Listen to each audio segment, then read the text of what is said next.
Today, we will be stripping away the tours, the headlines, and all the discourse about boyfriends, and we're simply going to talk about Taylor Swift, the artist. Welcome to From Vinyl to Viral. I'm Wes, and this is part one of a two-part podcast where we discuss solely Taylor Swift. Part one will be just her as an artist, and in part two, we'll discuss more of Taylor Swift, the empire. I'm joined today by my two favorite co-hosts. I'm Veruca, Taylor Swift fanatic. I'm Mac. I'm also a Taylor Swift fanatic. And there you have it. So you have just me, the lone Gen Xer here, Zennial, trying to bait Taylor Swift with two admitted Taylor Swift fanatics. We'll see how that goes. Ladies, let's start at the beginning. A couple of years where we had debut, Fearless, and Speak Now. We can call them the country years. Would you agree with that? Mm-hmm. Yeah. Let me lead off by saying I think debut, you would be hard pressed to find a better true pop country album. Veruca, what are your thoughts on that? I think we had some of the best singles in her music from that album. There's Picture of Burn, Teardrops Mm-hmm. on My Guitar.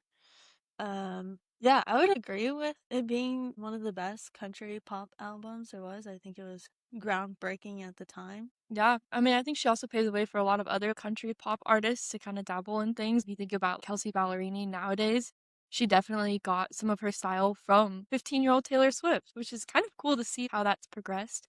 It kind of made it its own genre too, because at the time that wasn't something that was common. One thing I noticed while listening to debut, especially, they gave her more backing vocals than you ever Mm. hear today because you'll even hear Lies singing the backing vocals. I think maybe because she was still maturing as a singer.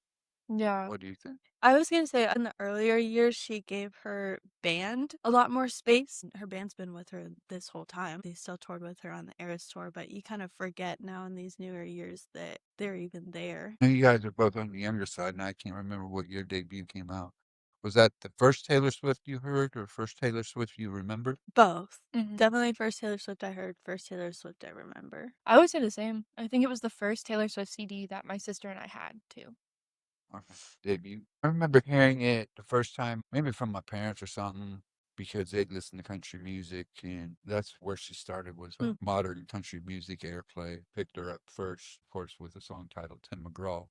That's self-explanatory. I think that's where my dad's hatred of Taylor Swift starts, is because it Yeah. was on the radio so much. Like people that today hate Morgan Wallen. It was just overplayed. Yeah. Well, that and it's a further strain from what country music say should be. I could see that definitely. We're going to move on and talk about Speak Now and Fearless. I would like to point out two things before I turn it over to you guys. One, I think her debut four album run is almost unmatched. I would agree. I don't think there's very many artists who came out with such a strong 3, 4 album run right out of the gate. The songwriting, especially on Fearless and Speak Now, was probably some of the best of her career, in my opinion. And then I don't know how much of the music she was writing or the producers, but I would say also that might have been pinnacle as well. One thing I loved about those two albums is you have these really building bridges into these soaring choruses. It's almost like you see a lot used in electronica music where they kind of do the build and drop. I saw a lot of that, those albums, even it was so country, and I really enjoyed that a lot. Um, so I would say, yeah, 10 to 10, no notes for me on those two. What do you think, Mac? Speak Now is still my favorite album of all time. Even now, like being 25, I feel the same way when I listened to it when I was like 9 or 10. I think it's like very classic and timeless for whatever reason, like for people that are around our age. So a lot of my friends, their favorite album is also Speak Now. So I think that was really formative for us when it all came out.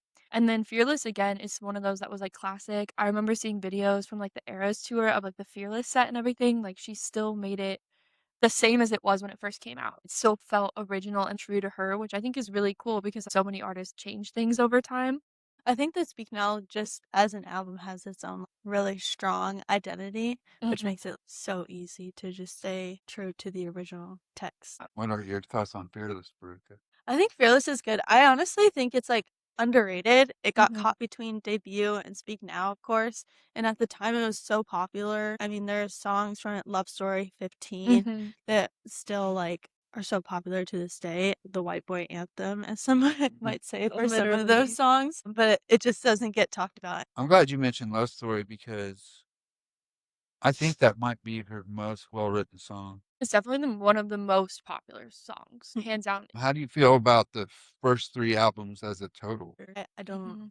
know that her newer albums, while they're great, can still hold a candle to her first few. So No. I also don't know if her newer albums would hold up as well. Yeah, that's something I wanna get into later is because being a music person myself, I think that's the true test of music, Mhm. is if you can go back 20, 30 years, listen to it, I still wanna listen to this, or it's something that's kind of was a moment in time. You may like it, but it's just not it's very different. We're gonna talk about that a little bit later. So then we move into the Red era, and I would call the Red album the transition to the pop. So my first question would be, how do you guys feel about I love the Red album. I very vividly remember like when it first came out. I was at like a friend's house and she told me about it. And by that point, like, it had been a little bit since Speak Now came out.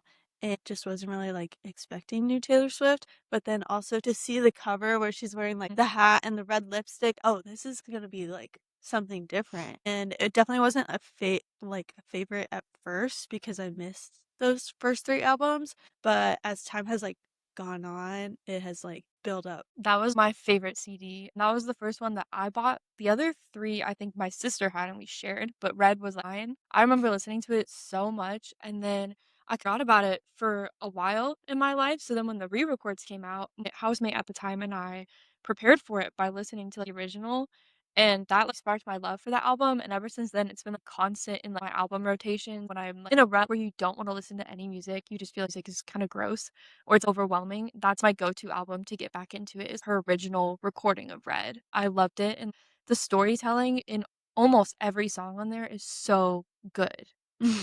That's true.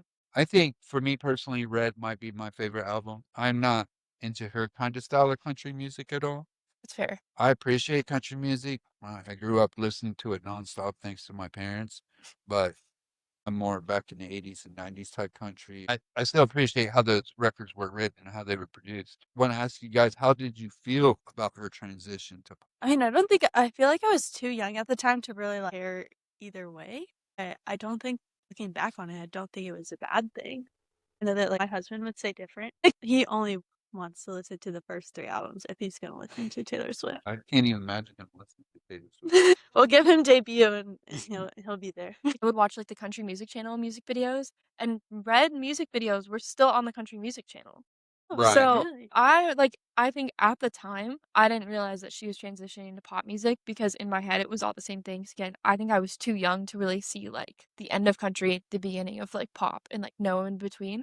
So to me, Red is that transition album where it's still a little bit country, but also it's like getting more into the pop, Yeah. if that makes sense. I still feel like there's very gradual build. Well, You know, like especially Fearless is more pop than Debut, but Speak Now is more pop than Fearless. I think Speak Now was more of the transition album, and Red was the actual pop album. Just because you add a couple banjo melodies in a song, which happens in Red, doesn't make it necessarily country. Because Veruca's point, that's kind of what they do. They do that Speak Now, but at the same time, I thought that was more of a transition to the pop side, and then Red being a full-blown pop Yeah, album. I agree. And I understand how they still play it on country radio. Yeah, I think certain songs off of each of her albums could be defined as country, and then there's more Um, songs off of all of her albums that could be defined as pop. The whole time, she was just kind of her own little genre before pop was really a huge thing, if that makes sense. you're gonna have a hard time telling me anything after Red could go with country. No, I'm saying like those first 4. Oh, okay. Yeah, of the first 4, there's certain songs. After that fact, there's almost nothing. But I think of the first 4, you can still pick and choose some that are strictly country, and then some that are way more pop even in Debut. Probably your biggest pop album, 1989, where we went full pop, 100%. So first, I want to ask, like, kind of your initial thoughts when you first heard 1989. I know that I was all about it. It was all over the radio, of course. I was never trying to compare it to the first few albums. It was almost just something different. Like in my mind, I guess it was almost a new artist for me to listen to that was separate from everything else. That's more of what it felt like. Yeah, I remember just so many bangers coming off of that album that everybody was listening to. Of course, like Shake It Off. I will say this is about the part where I lost like my love for Taylor Swift for a little bit, and just kind of like stopped listening. But my high school friends love Taylor Swift, and Shake It Off was like our like volleyball hype song, which is so cringy to think about. But that would be like we got our nerves out before a game. That would be like if we got our heads like during the game. That was like something that we would like be singing on the court and messing around, getting yelled at for. But that was really the only song off the album that ever stuck with me at the point when it came out. Now Really? that I listen to the original 1989, it's one of my favorites, but at that time of my life, I just was not a huge Taylor Swift fan. I stopped listening to her for almost my entire I high can school see that career. Like, because that 1989 they came out with the Bad Blood remix with Kendrick Lamar, so now she's crossing over, bringing in hip hop artists. yeah, at the time it was not my thing because I was like very much into country music. I won't say true country or anything, but I just wasn't listening to her during that time of my life. Yeah, it was a very different era. So my follow up on that is to get back to what we were talking about a little bit earlier. This is the first album where I think, is this a product of 2014 when it came out? And will it hold up now or even 10 years from now? I am a strong believer that it does not hold up to today. Maybe it's just me, but nobody wants to listen to Shake It Off anymore. You know, like even you said. And so it's just not the same like love story and You Belong With Me and Picture to Burn. People still listen to those even though they were at their maximum popularity way back then. And like now it's like nobody wants to listen to Blank Space. Nobody wants to listen to Water Streams. Nobody wants to listen to Shake It Off. It just doesn't hold up. When I listen to those songs, I think they're like more nostalgic to listen to. That's what I mean. They're a product of their time, Yeah, and not they're necessarily enduring. they're a But product of their time because the second that I hear Shake It Off, all of a sudden I'm in high school again. You're getting flashbacks or Blank Space. That's a skip for me every time because of how overplayed it was when it came out. I can't listen to it now. Exactly. When I went back and listened to Taylor's version, I had to skip it. I couldn't even do it then.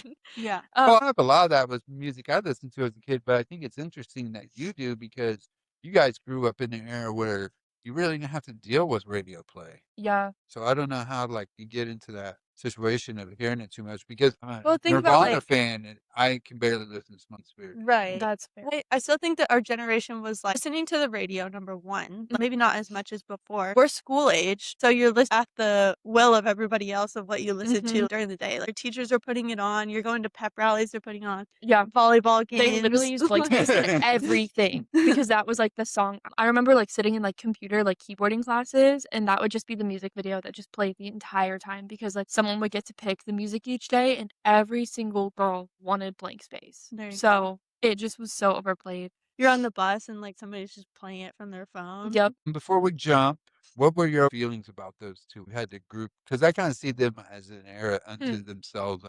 I think overall feelings is that Red would stand the test of time, but 1989 would not, if that makes sense. Mhm, I Like I agree with said, that. Red is like my go-to album when I'm in a rut. 1989 is not that. Yeah. Because that one is very much, like you said, a product of its time, whereas Red is so much more classic. But that's why like it's hard for me to group those two together because they're so different in my head. Yeah, they are. I will definitely agree with you on that. 1989 to me is just a simple pop album, nothing more. So I don't appreciate it as much. I think it's weird. 1989, even Taylor proved that doesn't stand the test of time because when she Yeah. did the re-record, she completely rebranded the album. Yeah. It like suddenly went from this like classic pop where we were like seeing her in like black leather in her music videos and all this, and then like, suddenly it's a beach album now. That was weird. But I also feel like if she hadn't re-recorded 1989, I wouldn't like it as much as I do. I think she saved it in a way and made it like a surge in 2023. But again, it's still endemic to 2023 and in 2014 when the original came out. Even the re-recordings and like new vault tracks, I don't think those stand the test of time either. But when she did do the re-record, people were just conflicted by the vault tracks too. You know, like it took me several listens of the vault tracks to be like, okay, maybe I do like this. I liked the vault tracks right away, but that was also like a very strange time in my life. So like maybe that's why I resonated with them more than like I would now. Like since you guys are talking about the re-records and we're still on these two albums, what was your feeling about the, of course, the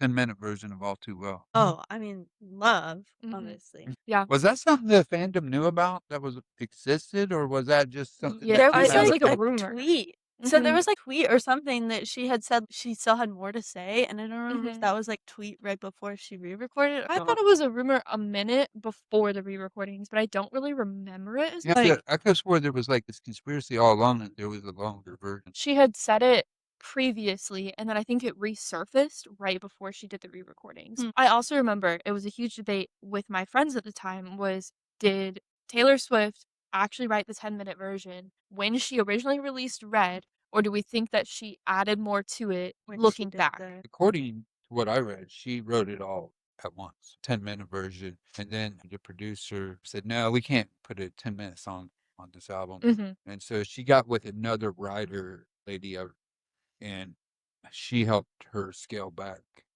So Uh-huh. apparently the 10-minute version is the original. Okay, Mm. because that's just what I always thought is are those, like, the true lyrics? Because I believe she's had a 10-minute version the whole time, Right. because you don't go through a relationship like that and not write a 10-minute song.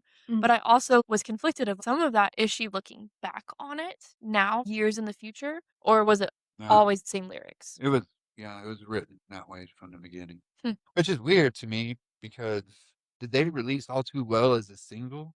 I don't think so. I don't think so Because either. if you're Because not it's gonna already release a it as a 5-minute single, song. there's no reason not to let it go. Yeah. I don't know, but I also feel Red, even in the re-recordings, has so much more emotion in it than 1989 does. Like, Of that's course. like, it just still has so much more to it, like, it still maintains that, like, same feeling you had when you listened to Red the first time when it came out, Mm. whereas 1980, you said it was just a complete flip. Like, it was still the same songs, but it felt like a completely different vibe. Okay. Now we're gonna move on to this is one I know the least about, Reputation. I know the vibe of it a little bit, so I guess I wanna ask, do you think that this was an authentic record or she was just doing some strategic narrative shift? Oh, that's so hard. I feel like Reputation was where Taylor Swift lost me. I remember when it came out, there were a couple of singles that some of the younger girls that were around me at the time were like singing along to when we're constantly playing, and I would get annoyed, like ready for it. Mhm. Please don't, even when it came out. And really very vividly remember the album. I obviously remember this was her coming out of hiding because of that, there's no way that it was just this strategic of narrative shift. It had to be genuine if Mhm. she had been coming back after so long. I agree. I think it was genuine. I think everything she does has a little bit of a point to it, but I think it is still a genuine move. But again, I was still not listening to Taylor Swift really at this time in my life, but now I look back on it and I think that's a really hilarious power move to release that album at that time in her life. That was almost like a comeback, but not quite. But now it's like one of my favorites to like run to. I feel like that's a good one to just like Mhm. plug in and look in. But I do love Reputation. I was talking to a friend of mine and she was like, "Yeah, I remember when it came out and I was like still a hardcore fan. I would listen to it on repeat." And she was like, "I would get bullied by all of my classmates for liking it so much." Mhm. And now I can completely see why because so many of us just like, did not enjoy it at the Mhm. time. Looking back though, I love the album now. And there are songs I don't think I had even listened to when it first came out. Didn't listen to them until she started posting the re-records Mm. for the different albums. I had a friend in Salt Lake City who was a diehard Reputation, like that was her Mhm. favorite album, and I was like, "What? What? Why?" And so that's when I went back Mhm. and really listened to the full album, and even now I'm like, "No, there's there are 2 songs that are listenable to me. Okay. I can't even still." I got 2 more questions about Reputation. Okay.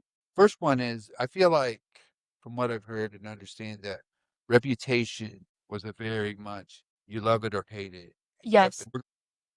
With all that being said about Reputation, I was have been such a clatter about Rep TV. I think everyone wanted to know what the vault tracks were on Reputation. I think that was the huge thing about Taylor's version was everyone wanted to know what were the other songs you didn't release that you wrote. Okay. But listening to that album start to finish as many times as I have, I couldn't re-record that if I was her.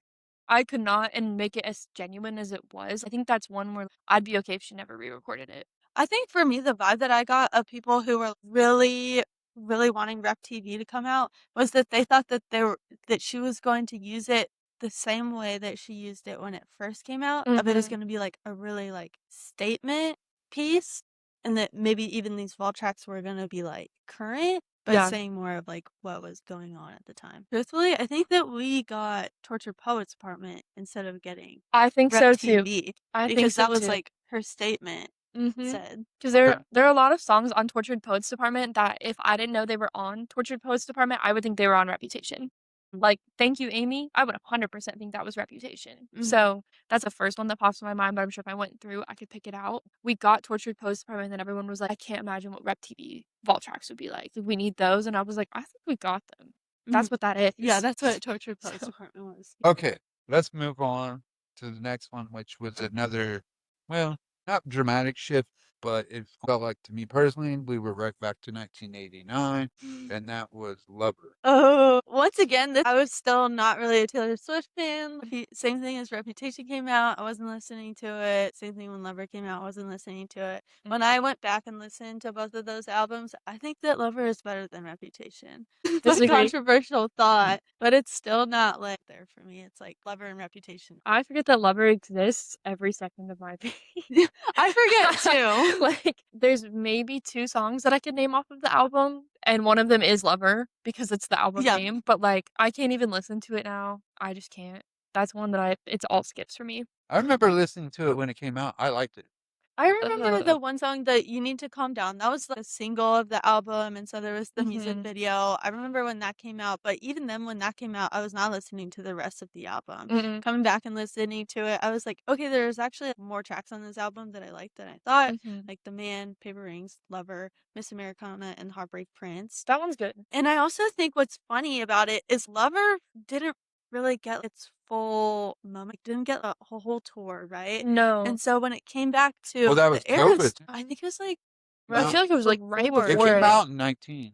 Okay, so yeah, like right literally before. And so when the Eras tour hit, that was Lover's moment. And I feel like Miss Americana and the Heartbreak Prince is low-key the song of the Eras tour. That's also the only song that I'll listen to off the album. If I'm listening to that era, that's the one song I would not skip. That's it. I almost forgot it was on that album until you just brought it up. Oh, really? Because I like that song. So I guess there's 3 songs on that Yeah, album I like could that listen song. to, And then The Man was my anthem for running. I like some of the social messaging, but that's another one I think that if you would look back and listen to it now, even 6 years on, that I think like as far as holding up. like Veruca said though, it's got its moment with the Eras tour where some of those songs will hold up strictly because of that. Yeah. I think years down the line, we're going to listen to Miss Americana and the Heartbreak Prince, and it's going to only become like more and more of, oh, I'm listening to this and I'm very vividly remembering the Eras tour. Yeah. I think it's going to become nostalgic, but maybe not classic. Yeah. Yeah. Like a time capsule. Almost. Yeah. Time capsule that I'm not listening to other than that song. That's like 1989. Yeah. Okay, so we shift again now and we get into folklore. I personally think the writing was probably some of her best. So how do you guys feel about it? I love it. Those were what got me back to being a Taylor Swift fan. Like, I remember when Folklore came out, I was like, oh, a new Taylor Swift album. And I listened to it just because I didn't have anything else to do. So I'm going to listen to it. And I was like, this is like different than Lover and Reputation. Okay, I'm back. Here we go. And it was just like, you have to repeat. Yeah, that was the resurgence of Taylor Swift in my life was those 2 albums. And I think it's because I love when I listen to a song to be able to picture the stories. And she does that really well in her first 4 albums. And then we kind of lose the plot a little bit in the middle. And then those 2 brought me back and I was like, whoa, okay. But also, there will never be another moment in history, the pandemic times. There's nothing else going on, and Taylor Swift randomly drops these albums back to back. That was wild for me, and like that brought me back. And I could get behind this Taylor, especially because Lover definitely lost me. Those 2 brought me back 100%. Well, my favorite is Speak Now, still. So get your facts straight. Let's start there. I think Folklore is definitely up there for me, but maybe my controversial opinion is that Evermore is like, it just doesn't really like compare to Folklore for me. Like, I think that there's a pretty strong difference between the 2, even though they were kind of like as one and the same. I think that Folklore, the writing is like so much better. I also think that's what's funny about those albums is everybody loves to say about Taylor Swift that she just loves to write about her ex-boyfriends. Okay, then you clearly have not listened to Folklore and Evermore because it's the whole point of it is that it's not about her, right?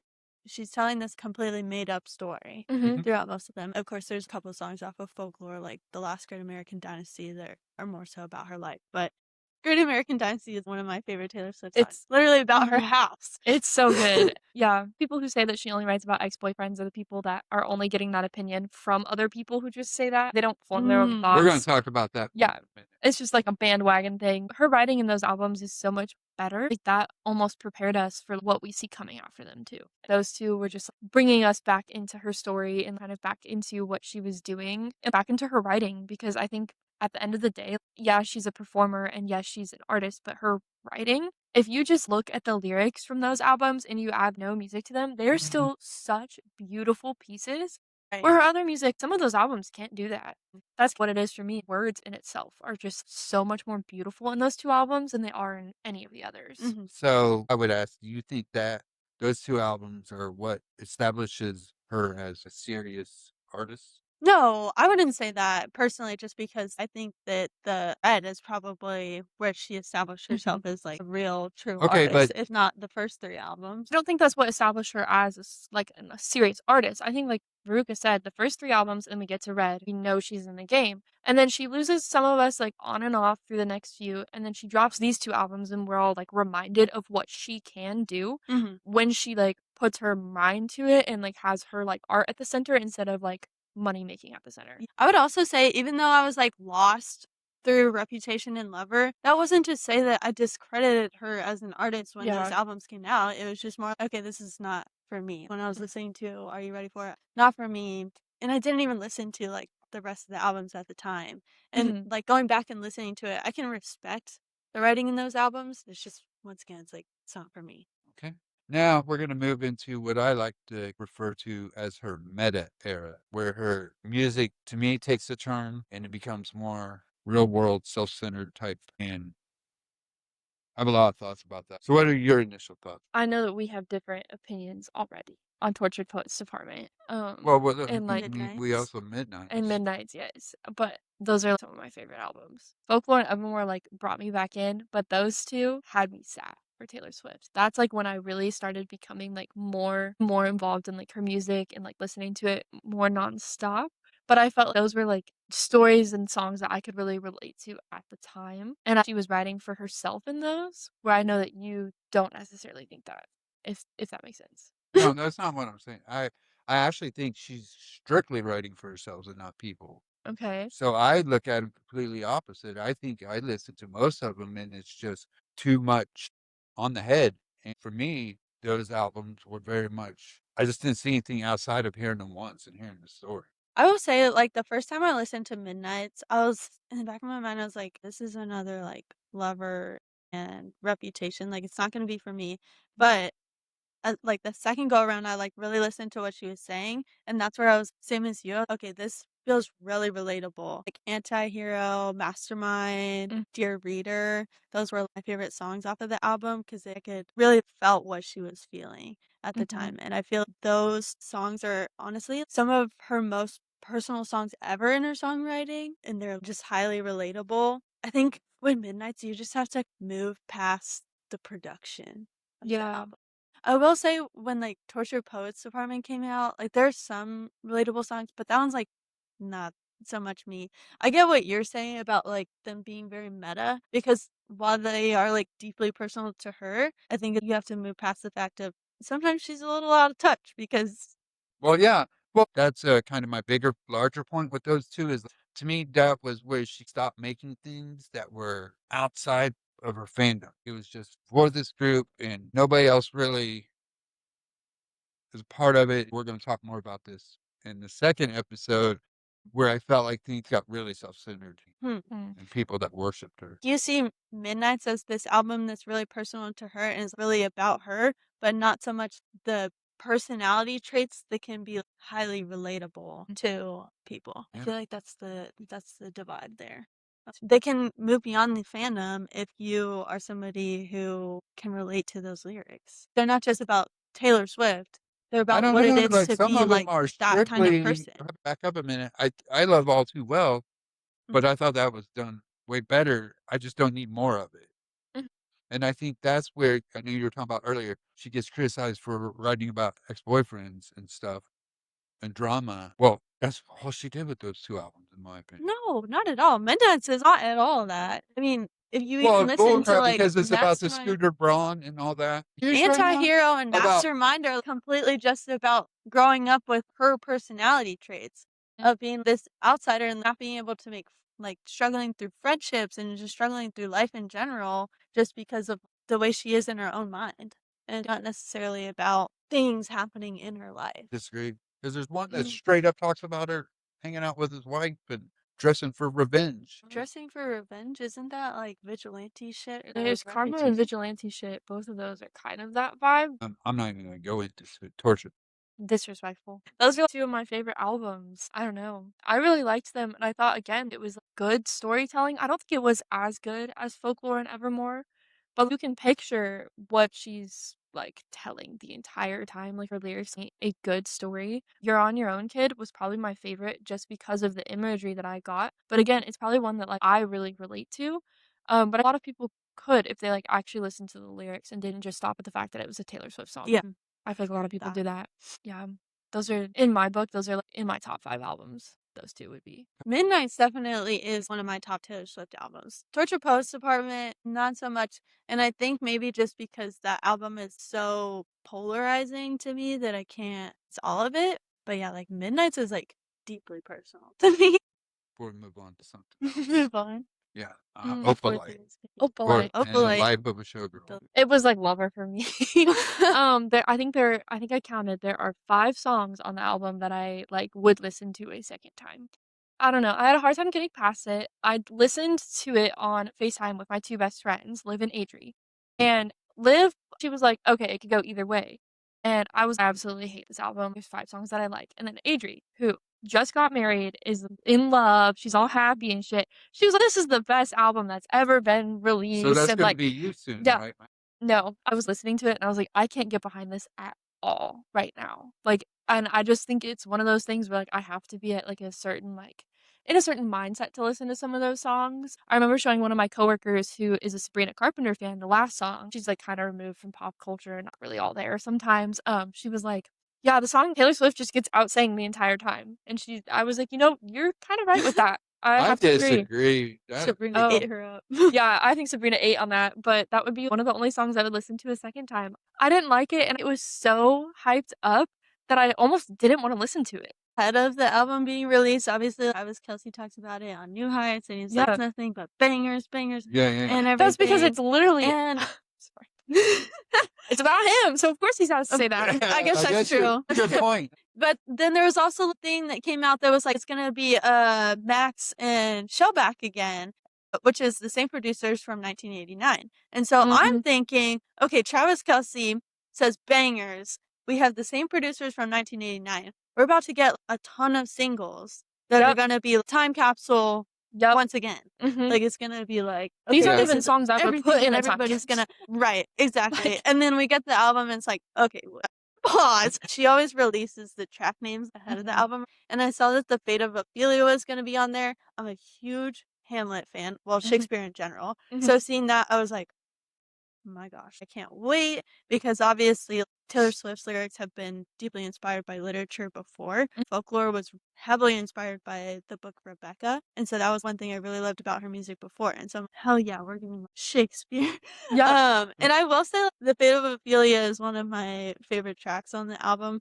I think there are only Elizabeth Taylor, Fate of Ophelia, and Opalite. So like there's 3 songs on the album. And I like listen to those casually. I think that they really capture what I feel in my life right now. But You're they're also recently married. Yeah, That's you're what I recently was married, gonna you're all bring in up love and is Midnight. shit. but it's also the pop culture and like literature inspiration in those songs. The rest of the album, as I was listening to it when it came out, I was like, yeah, exactly. I was like, girl, what It's are you exactly doing right that. now? I was like, the first 3 songs, I was like, oh, this is good, this is good. And then suddenly, what's after Elizabeth Taylor, Father Figure or something? And I I'm like Father Figure. That's one that I would listen to again. Can I pull up the track list? Is that cheating? I don't know. We talked about this on crossover once. I listened to the New Heights podcast with Taylor on it, and I was kind of excited after listening to it because, like you said, Travis Kelce kept saying these bangers, 11, 12 bangers, whatever it was, and okay, this might be cool because I saw it as a departure from the whole meta experience we've been going through, maybe, like you said, back to 1989 or something more fun, in my opinion. But then the day it came out, I was online and I saw all these Swifties just saying, this is not good, it's terrible. It's not. So I didn't even bother. It was like first time in a while on the Taylor Swift album where I made no effort to go listen to it like in the first week or anything. But then, of course, Fate of Ophelia gets playing on TikTok, the clip. Mm-hmm. And then I got more curious about that. And I liked it a little bit more. For me, it does kind of go downhill as you go. Yeah, I can agree. I have the track list, so it's Fate of Ophelia, which I think is a strong start. Elizabeth Taylor, Opalite, Father Figure. Those are like my top 4 from the album. Then Eldest Daughter, hated that one. I hated that one. I was like really excited for that one, but then I listened to it and I can't. And then we have Ruin the Friendship. I did like that one. I will say I think that's not a popular opinion. And then the rest of them are all skips. It's actually romantic. Wishlist. Would, Canceled, Honey, and then The Life of a Showgirl. And literally all of those, I could go my entire life without hearing a second time. Yeah. Like, I don't know. I can't do it. Yeah, I feel you there. So we kind of covered all the albums. I want to start wrapping this part 1 up. But I do have some questions for you. Number 1, favorite album. Speak Now. Speak Now? Yeah. V? Speak Now. Speak Now. Okay. Mack, weakest album. Lover. Reputation. Reputation. Do you think, I mean, I think so, but just, do you think she's a generational songwriter? Absolutely. Once. I mean, I think you can't put up how many albums she has put up with all of these hits without being a generational. There's people out there that put out a lot of albums. I don't make them good. You can put out albums. Yeah, but it's like how much these, especially like the first 3. I think the first 3 secure that for her. I think she's a generational talent for sure. My biggest beef, again, we'll address this more in the next episode, is just she shifted into this kind of like core group thing. Type deal. When I think about like a generational talent, I think about Michael Jackson, I think about the Beatles, these kind of artists or groups that shape music for a generation or two. I think she did do that. I think you can like point out a lot of artists today that probably would not have the space to have their music had it not been for Taylor Swift. Not to like sound cliche, but she did pave the way for a lot of like women to like make that transition into like the pop country genre. She kind of made that genre like a bit of its own thing. And then I think there's also a lot of pop artists that take pieces of like what she's done and incorporate that in their own music too. Like if you think about like Gracie Abrams, that's one. Yeah. I don't think she would be like an artist without. We've always had these ladies that have been big pop artists and icons. So I don't think she created that. You know, you got Madonna. I do think she showed the Madonna, transition though. Christina Aguilera, you know, Whitney, Beyonce, Janet Jackson. So Yeah. I think she's a household name. Oh, sure. Like, just as some of them are. I don't know. I think about like Megan Maroney. She's a country pop artist, but she's very much on the pop side. She's not so much country. She released an album today. I haven't listened to it yet, but it just gives the vibes of early Taylor Swift. Had Taylor Swift not already done that, she wouldn't be able to have a platform to release that kind of music because it wouldn't have an audience that it does because of Taylor Swift. Yeah. Yeah, no, I agree with that. I think that summarize that. I think that she has paved more of the way for the country pop area of music rather than like the pop music. But I will also say that I think in the pop space she has opened the floor up to like more personal pop songs. I think about Olivia Rodrigo, who's been heavily inspired by Taylor Swift. Her songs are pop, but they're also more personal versus Lady Gaga, and I would even say Beyonce sometimes. Their songs aren't really that personal. I think that when Olivia, what was that song that she wrote for the High School Musical show that was on piano? Yes, All I Want. That feels like a Taylor Swift song. You can't ignore that Olivia Rodrigo. Like some of her inspiration is from that. Her music may not sound Taylor Swift's does, but the songwriting at the core of it is very Taylor Swift-like. I think the same thing about Gracie Abrams and then a little bit of early Sabrina Carpenter music. If you look at Emails I Can't Send, that album feels very Taylor Swift-like to me because it's, again, deeply personal. It doesn't sound like Taylor Swift. But then you break it down and you look at just, again, like just lyrics, these like younger girls are kind of copying that same style, and I don't think they would have the platform to do that had she not already done it. Now, Olivia Rodrigo has definitely like grown into her own style where now she's like more like punk, Yeah, Afro, but you can't ignore where she started. because she's Yeah. done things with Talking Heads, The Cure, of course. Yeah. But I think she had to grow into that though a little for bit. real. Like she started very, very Taylor Swift. Like she had to start there in order to get where she is now. Mm. But I do think now it's a completely different artist. But if you look at her roots, very Taylor Swift inspired. I don't think she would be where she is had she not had that start. Right. And I think Taylor Swift kind of created that path for those younger artists to do that. Tay McRae, Tay McRae, I feel like yeah. she was deeply inspired by Taylor Swift. Her early songs, especially now, originals that would get dropped YouTube. yes, and back in the day, but like now she's a little bit more like Britney and a little bit more like Yeah. OG Y2K pop girls. But her origins, again, still very Taylor Swift. Like if you look at any of her early songs, she would not have Well, a platform for that had it not been for Taylor I Swift. don't know.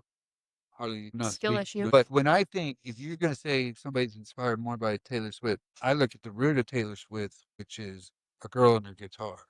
And when you talk about it, Lady Gaga or somebody, or even in my opinion, Sabrina Carpenter, I definitely don't see that. Well, see, that's where we're Like- getting at with the start. Olivia Rodrigo was a girl and her piano. Same thing with Tay McRae, a girl and her piano. And like Sabrina Carpenter as well. I've never seen Sabrina Carpenter play an You, instrument in my you life. just don't appreciate emails I can't send enough, and I will take no disrespect on that album. Like now, her current albums definitely not just a girl and her guitar, but emails I can't send very much gives sitting down, pen to paper, how you truly like your raw, vulnerable feelings, and then making music out of it. And I think those girls were all inspired by Taylor Swift because they saw her do that at the ripe age of freaking like 14, 15, which is crazy. I just don't get that from Sabrina Carpenter. Listen Literally to her never early seen her. album. You gotta listen to her early album. She's a girl on her ukulele then. I know, like, there was videos on YouTube of her singing Taylor Swift songs when she was younger, of course. And you can definitely be idolize Taylor Swift or be inspired by her, but yeah, I think it's a little different when it comes like a young Olivia Rodrigo could be like, man, this chick's the boss. I want to do that, but then I want to do it in a completely different manner. Yeah, but I think you also have to grow into that too. Yeah. Taylor Swift isn't singing the exact same music she sang back when she was 15 either, but they all had like a start that you can see elements of like the artists who inspired them. And I think one of those artists for most of like the female singers we see today is Taylor Swift. She may not be the full inspiration, but I do think that each of them pull an element from her. It's definitely what I've been saying. So, on the whole, do you think her music will stand the test of time? I think that there are albums that are going to get lost along the way. Mm-hmm. I think that 289 is going to be one of those. The Life of a Showgirl, I hope, is one of those. I'll almost even say like Tortured Postpartment. Also, Evermore and Folklore have already been kind of like lost along the way. But I think that they're, especially her first 3 albums, are gonna like. Let me ask you this, and definitely it's stand the kind of a test of time. different way for both of you. One that just popped into Whitney Houston's "To Dance with Somebody," right? And whenever anybody hears that song, it's automatic. Like, Yeah. your mood's uplifted. No matter how old it is, and even I remember Veruca like started listening to it younger, and it just transcends generations. Do you think there's other tracks like that that will eventually happen? Absolutely. I think that there are already tracks like that. The ones that stick out to me are Picture to Burn, You Belong With Me, and Love Story. I think that even today those albums are getting pretty old, and like they still are, like, as soon as they come on, everybody is singing along. Everyone knows that's Taylor Swift. They hear Love Story, it's automatic no matter who you are, no matter how you feel about Taylor Swift, you know that's Taylor Swift.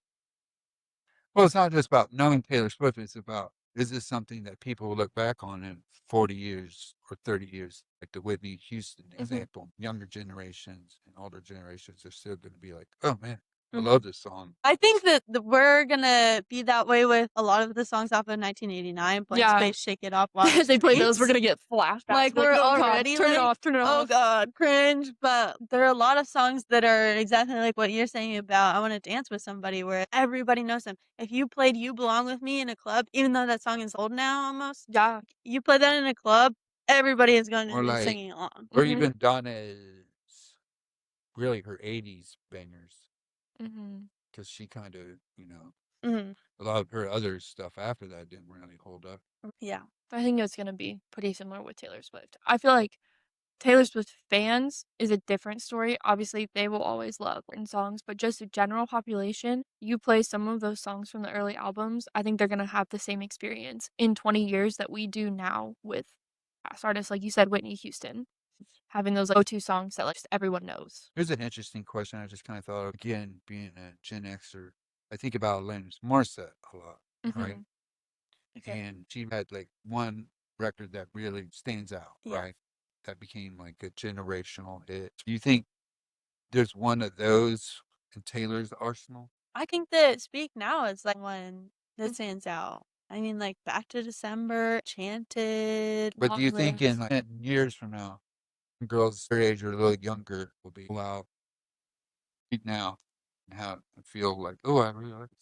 I think so, yeah. They better. If they don't, there's something wrong with You know, them. like- Like, Force it on them anyway. Or just like when we talked about before, No Doubt's tragic. I was gonna say, I don't really feel like the Alanis Morissette. I think that's maybe more personal to you, just saying, but because I don't think No, that that's no, no, necessarily no. an album that the whole thing like sticks out. I think that there are definitely others. An album called where she sings "Since You've Been Gone." I feel like that's more of what you're talking about.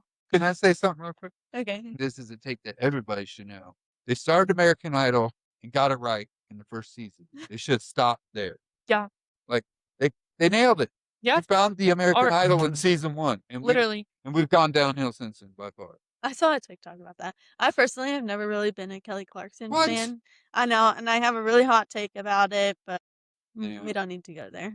How can you not love Kelly Clarkson? Okay, since you asked, it's because I feel like she covers all of these songs and they just sound like a female artist singing the song. No, no way. I'm sorry. Anything. I feel sorry for those artists when Kelly covers Same. her. A lot of them Kelly have said, Clarkson. a lot of them have even said like, "Oh man, I hope See, I wasn't Kelly gonna go doesn't there. cover Yeah, my but song now because it- now this- she's gonna own it." The second she No, I does, never feel she- that way. oh, Yeah, Yeah. crazy. I just feel like, okay, it's a cover. No, I think her covers are some of her like best work. because even other artists are like, "Oh, It shows her if range too. it That's covers so my nice. song, that means she owns it now." I've never felt that way. It shows her range too. Yeah. Like she can literally cover any song, Yeah. which is crazy, And and it sounds good. That's why I said they got it right in the first time. Go Should have around. stopped. Yeah, should stop. We don't need no more. I just Own think it. that Kelly Clarkson is not somebody who puts a fun spin on anything. She just sings the song. just It's like, agree. Her okay, vocals are yeah, the fun it's like- spin. Her done, vocals are. yeah, it's done well. It's sang well, but there's like nothing. No, because you know how I feel about covers too, and I definitely think Kelly Clarkson eats, as you guys say. Eats. See, I Does. don't. That's what the thing is, though, is I don't think it's a bad cover ever. I just think that there's nothing special about it. So what's the point? It would be no different I than think it's like special. Tate McRae always did covers on YouTube of popular songs, and I feel like they were always well done. But it's just another female artist singing the song. It's good, but there's nothing Completely. special I just about think it. her voice and her abilities are so that good. They're also very distinct to me. Like Maybe I just don't get it. Yeah, maybe Yeah, not. Let's move skill on. issue. Let's finish this Skill- up. One last thing. Top 3 songs, Mac. okay, I should have been prepared for this. Top 3. Let's go. Let's Okay, go. Let's go. I'm trying. You're putting a lot of pressure on me. Okay, I have to say Picture to Burn, just for the nostalgia. I think that was my sister and I's favorite song when it came out. It was great. I want to say State of Grace in Red, and then probably The Last Time in Red as well. Okay, yeah, Veruca. hmm Dude, I wasn't prepared for this. It's like too many just racing through my brain right now. Instinctively, I'm gonna go The Last American Dynasty. I overplayed that song for myself when that came out. Last American Dynasty. Enchanted was one of my favorites growing up. And then maybe Teardrops on My Guitar, just because that was like probably my first favorite Taylor Swift song. I can give you bottom 3 real easily. Let me pull up the Life of the Showgirl track list here. Eldest Daughter, Wish List, canceled. There you Wood, go. Honey, Actually Romantic. All right. No, we're not going to do Yeah, done. It was easier for us in our top 3. What? Mine weren't in order. Yeah, I Yeah, think they were mine- just kind of all The first 3 across- that came yeah, to my first mind. 3 that came to mind. In the end, I definitely agree with you guys that her music will endure. Some of it, not all of it, but Yeah. that's not uncommon with any artist or band. They just keep punching out records, and sometimes Mhm. it just people quit listening, they tune out so much. It's happened to me a lot. But I do have one more question actually. I meant to ask it earlier, so we're going to go back. The people that are joining the fandom now, how do you think they feel about the first 3-4 records? My personal take is that the people who are joining the fandom now, there's this generation whose fanship, I guess, like, starts at Lover, which is really weird to me. It is. And I Well, I just feel could like see it they're like starting at a 1989. for the most part, from what I've seen, they have all started at Lover, and their favorite album has been Lover, and that's the new generation fandom for Taylor Swift. And I think part of that is maybe even just because of the Eras Tour, of course, of that being the album for the Eras Tour, and that's like a lot of where the new kind of found their way into Taylor Swift. They're like different breed. They just don't see Taylor Swift as the same artist, because when I think of Taylor Swift, the first thing that is ever going to come to mind is her pop country roots. Whereas I think for them, the first thing that is going to come to mind is Lover and the Eras Tour. And so it's different for the I think we artists. talked about this a little bit before, and we'll probably talk about it in the next episode. I see where you're coming from because really things shifted and she became, I know you guys are going to hate this, but almost another pop girly to a degree. Yeah, to a degree. And I think too that all of that I had just said is not to discredit the newer generation of fans, because I think that they bring a different kind of appreciation to her art. Of like, there are a lot of songs that like I don't necessarily appreciate coming from where she started, Right, that right. they like definitely like deeply appreciate more than me. And so I think that's really cool. I think they also have a different take because a lot of them didn't grow up with Taylor Swift the way that we did. We were listening to the albums as they were rolling out, and we were buying the CDs before all of the songs were on Spotify or all the songs were on the radio. We had to get that physical media to really appreciate it, and that already makes it different for us than it will for newer fans or even just younger fans. They don't have to go to great lengths to appreciate her in the way that we did when we were growing up, because you have to think about how technology has also changed it and made it more accessible. And I think to a lot of people, that's going to create, oh, just another artist that I like. Whereas with people our age, it's this is the artist we grew up with. Yeah. So It's like once you were choosing like what artists you liked, you were like truly buying in. Like, I'm choosing to listen to your music rather than just like, okay, I'm it gonna put wasn't it in just my like, Spotify yeah, playlist. you just couldn't put it in the queue. You had to go out and buy the CD, and that already gives you a different kind of relationship and a different perspective with that music and with that art than it does if you're a newer fan who's like just getting into it. It's really easy for you type of thing. 12 records is a really good run, honestly. hmm If you look at other bands, other musicians, artists, the quality tends to dip more, I think. There was some dips, of course. Everybody's gonna have dips in some Yeah. of her albums. But I think overall her quality's held up more than a lot of folks. So I think it's interesting how it transitions into the future. Yeah. So thank you for listening to From Vinyl to Viral. We will be back next week with part 2 of this, the part I'm excited about, where we're going to talk about Taylor Swift, the global empire, as it were. I'm Wes. I've had V and Mac with me. Make sure to like, share, follow, and all our contact info can be found in the description. Till next week. Peace. Peace. Peace.